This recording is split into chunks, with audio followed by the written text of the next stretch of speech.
questões de química. E do primeiro ano, ele é mais conceitual, né? A parte do primeiro trimestre.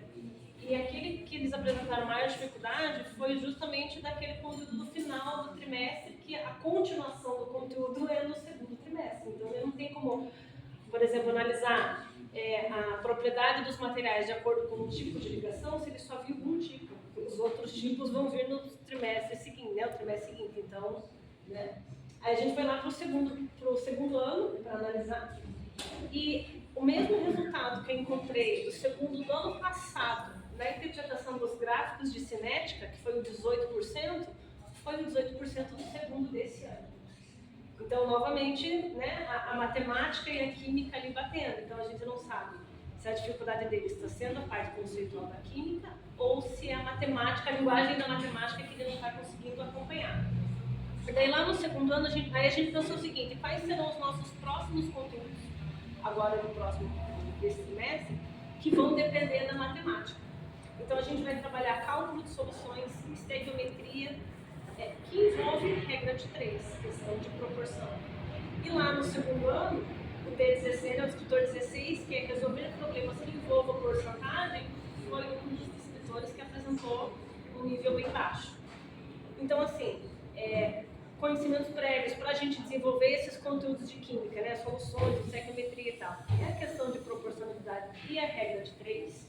Então, de que maneira que a gente tem, qual que é a metodologia, então, para poder trazer isso aos poucos, para a gente resolver essa dificuldade que eles têm com matemática e enxergar a química nisso, né?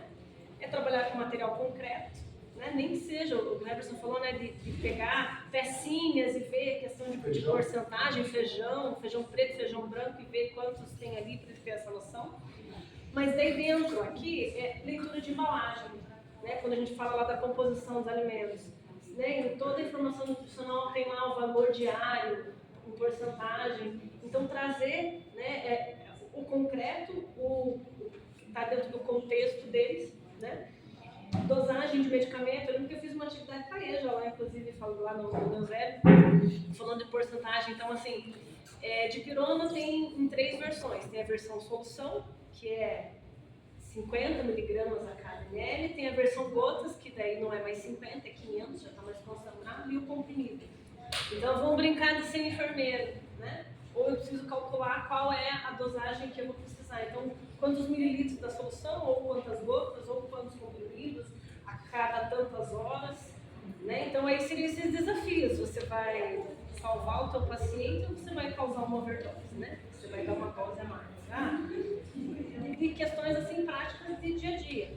Outra questão que a gente trabalha a proporcionalidade é a questão de receita. Você vai dobrar uma receita e fazer um bolo. Você não pode só aumentar a quantidade de trigo. Você tem que dobrar todos os ingredientes, senão você pode até ter um bolo no final, mas vai ser umas formas, né? Então, aumentar tudo proporcionalmente. O Cleberson comentou, né, que no SESC, no curso, né, de culinária lá, todos os ingredientes vêm em porcentagem. Então, você tem que fazer um bolo lá de 10 quilos. Então, não vem lá quantos gramas, ou quantas colheres, ou quantas xícaras. Vem em porcentagem. Então, você tem que calcular a quantidade de cada ingrediente que você vai utilizar.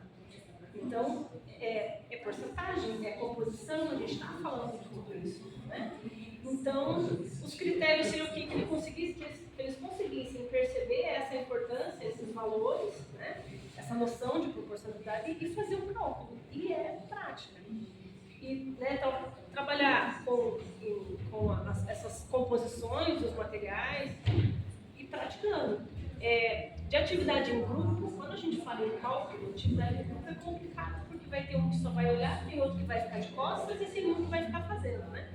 Então, esse tipo de atividade aqui, para ele ter um resultado melhor, é no máximo dupla. Porque aquele que sabe vai puxar o outro ali para ver se, né, depois ele consegue se virar sozinho quando tiver que fazer uma prova, coisa e tal. Então, né, o que a gente pensou aqui em cima da matemática, de maneira que a química, fazendo uma recomposição de aprendizagem em química, mais puxando aí a matemática, seria trabalhar a porcentagem mesmo. Mais alguma coisa? Ai, que vai ter palma. Pode?